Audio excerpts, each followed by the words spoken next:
You've seen the thumbnail, you've seen the title, ladies and gentlemen. This is a very exciting video, as with Season 3, new intel in the game has introduced the name of the main villain in the Dark Aether story for the first time. Now, we don't know for definite if this is a combination of Dr. Monty and the Shadowman, but I have a hunch it is, and I'll be explaining why and jumping into all the specifics on this new villain right here, right now. So if you're excited, be sure to like the video for the YouTube algorithm, subscribe so you can make your way back here for even more exciting zombies videos. But let's jump in. Our story begins here in September, where we got the reveal trailer for D Machine, and a lot of us noticed that on the staircase within the original Nakda and Totem building, on the stairs it was written, "The accursed one will rise again." The meaning of that word accursed meaning under a curse. And if we go all the way back to Revelations, there is a quote from Dr. Monty explaining that when you cut a worm in half, both parts keep on living, but you can never be sure which part was the bottom and which one was the head. It's a really unusual quote that stuck out for many years, and many people, including myself, believe that this quote is actually an analogy to describe that at one point Dr. Monty and the Shadowman were the same person. Going back to the ending of Black Ops 4 with Alpha Omega and Target Totem, we learned that Dr. Monty and the Shadowman are far more similar than we realized, and that they might be two halves from the same being. Now, to explain this, we need to explain the concept of the first one.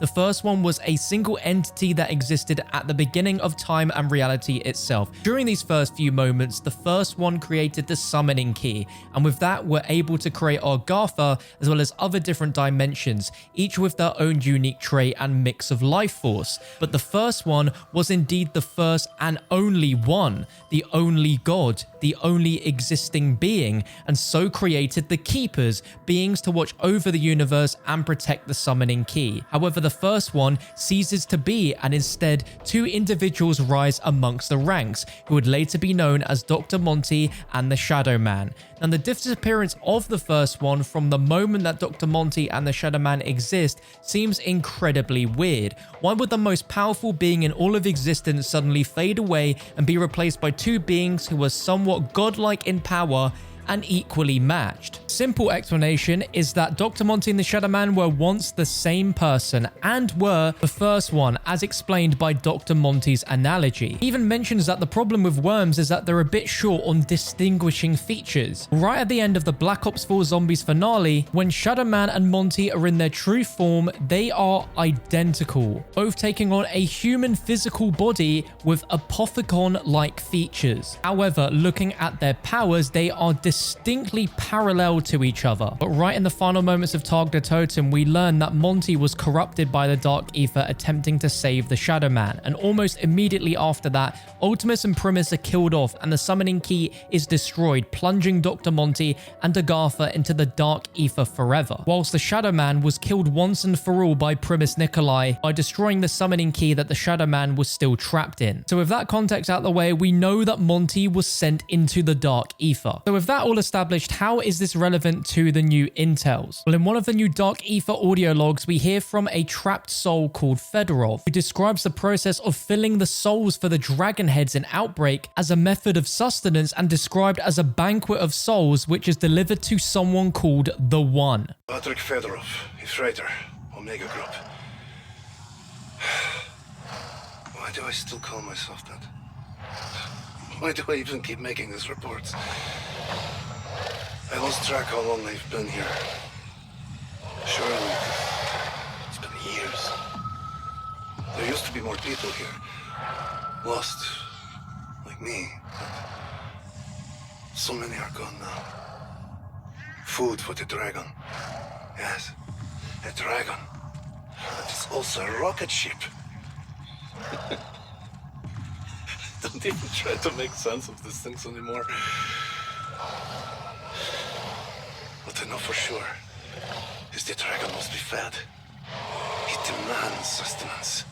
And then it delivers this banquet of souls to the One. I do not like to even speak of the One, but his shadow falls over us all. And we must pay tribute. At first, we sacrificed the weak. Strangers, friends, it did not matter, but then we who still remained began hunting each other.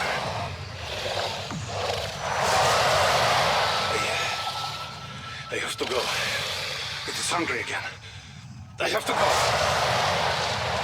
This is absolutely insane. When you think about it, the One must have deliberately sent a rocket-propelled dragon head to our reality, seemingly rewarding us, the player, feeding the dragons whilst completely unaware that those souls are being fed into the One, who you'd imagine is using that energy to try and break out of the Dark Aether and back into our new reality. Fedorov delivers us another radio from the Dark Aether where he is turning into a zombie and that the One has chosen him, making him into one of his soldiers. I know what I am becoming.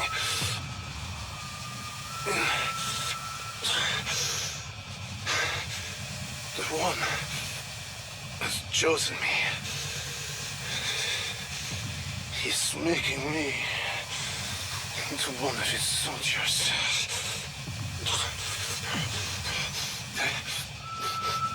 Crystals, they call to me. No. I tried to stay away, but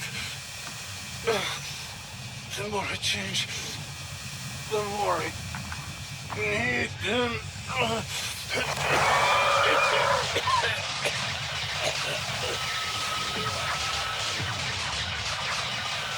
Now this gets even crazier because it seems the One has tried to contact both Omega and Requiem, seemingly appearing like a mysterious life force, offering to help give an advantage to either Omega or Requiem in the Cold War fight. As teased recently by Treyarch in the Season 3 broadcast, there is going to be a lot more in this storyline than just these powers fighting each other. And the One visited Dr. Valentina in her sleep and appeared as a shadow.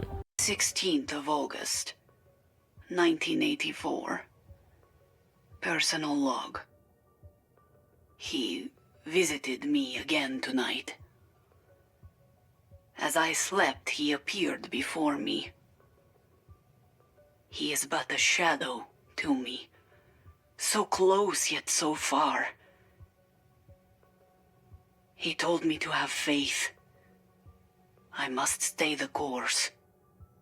There were recent developments last month that were unanticipated. He assured me that all was not lost. His plan, our plan, is still on schedule. He had new instructions for me.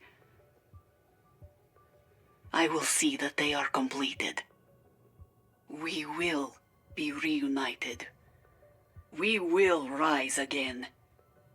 Our destiny is all but assured. Now we know that Dr. Valentina is planning against Omega Group to release the Operation Inversia warheads as a way to bridge the gap to bring everything trapped in the Dark Aether back into this reality. And until now, we assumed it was just the dead German soldiers from World War II to reenact her own World War, but it sounds like she's being directly controlled by the One, and there is a much deeper backstory here where she mentions about being reunited with him. Everything about this, especially the mention of Shadow, just screams Shadowman to me. And all of the weird technology and things that we've used so far in zombies is being sent from the Dark Aether to the One, and both Omega and Requiem are completely unaware that by using all of this, it is only helping and growing the strength of the One to leave the Dark Aether. And Dr. Gray reveals in an audio log that she has a suspicion that someone or something in the Dark Aether has sent this equipment here to help Requiem turn the tide against Omega. So, I've been thinking a bit about the beacon. You know, the thing we've been casually using to move between different areas of the Outbreak zone. Well, we don't know what it is, or who built it. Same goes for the funny little vending machines. We think they're safe. Certainly no one's lost anything while using them, but they are something of a peculiarity. They appear to have been cobbled together from machine parts pulled from different time periods in our world. A bit of this from the 50s, a dash of that from the 60s, a sprinkle of something from the 80s. You get the idea. It just doesn't really make sense them being here. Now, I've got a theory, and it is only a theory, that someone or something in the Dark Aether has sent them here to help us. Not sure, but it's definitely something to look into. It's all one massive trap on both sides, and I am so excited by this incredible revelation in the storyline. But it's not just Requiem that feel they're getting a helping hand from something or someone from the Dark Aether, but Peck also mentions that he's been speaking to someone from the Dark Aether through one of the trial computers. And Peck is definitely onto something here, where he questions why one minute the place is trying to kill you and the next is dropping treasure chests out the sky, questioning if we're vastly underestimating the powers that are in play. I've spoken to someone on the other side. I haven't told the others. Need to be careful. Keep my cards close to my chest. After all, knowledge is power.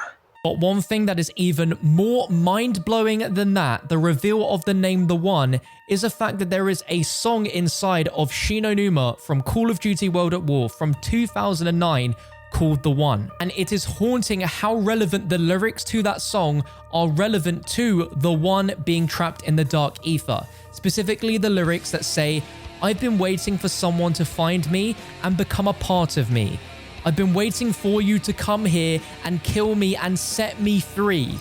I've been waiting for." Just reading that out loud and then referring it back to what we now know about the One trying to escape the Dark Aether. The One has literally been waiting for someone to find them, to come to the Dark Aether and set them free. Now, I'm sure this wasn't Treyarch's plan all the way back 11 odd years ago to write a song that would become relevant in 2021. The callback to such classic zombies heritage in this new Dark Aether story is absolutely amazing. I truly think that in the Outbreak Easter egg, we're going to see some absolutely insane stuff happen. Some really weird, obscure things that are going to further adapt what exactly the One is planning to do and what we as Requiem and Omega are doing with the equipment coming from the Dark Aether to only fuel the One even further. When you think of the Elder Gods, which are the Order boss fights from Firebase Z and Stomping Around in D Machine, you'd think that those were at the top of the Dark Aether food chain, but even those are being controlled by the One. And I can't think of anyone else that the One could be apart from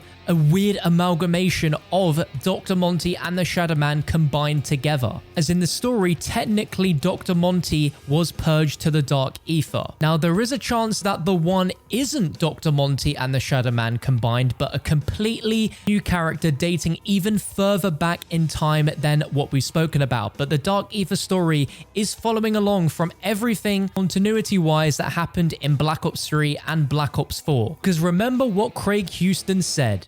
Canon is canon, and we've put a story to rest. But as you comb through this new universe, don't be surprised if some things don't want to stay dead. Don't be surprised if some things just don't want to stay dead. I really believe that this is a combination of the Shadowman and Dr. Monty trying to return from the Dark Aether that they were banished to, but I'd love to know your thoughts and opinions in the comment section below. Now, I can't end this video without shouting out Eric Maynard and Caljitsu, who were the main two that formed the backbone for a theory back at the start of 2020 where they claimed that Dr. Monty and the Shadowman were the first one. Seems incredibly relevant now that the story, of course, is the Dark Aether. Obviously, you immediately think that the Shadowman and Dr. Monty could return, but when back in October we linked it with the accursed one on the stairs in Nakta and Toten, and now finally in Season 3, the name of the villain within the Dark Aether is called The One, it links up almost too well. Links to both of their channels will be in the video's description below. Check them out for plenty of awesome zombie storyline lore content. I'm really interested to know what your thoughts are in the comment section below about this incredible bombshell dropped with the Season 3 intel. Is the One Dr. Monty and the Shadowman? If not, who do you think it could be? Let me know in the comments below. If you want to find your way back here for more videos like this, then hit that subscribe button down below, turn on the bell so you'll never miss out on another video. And there's another video appearing on your screen right now which you can click, and I'll be there in just a few moments.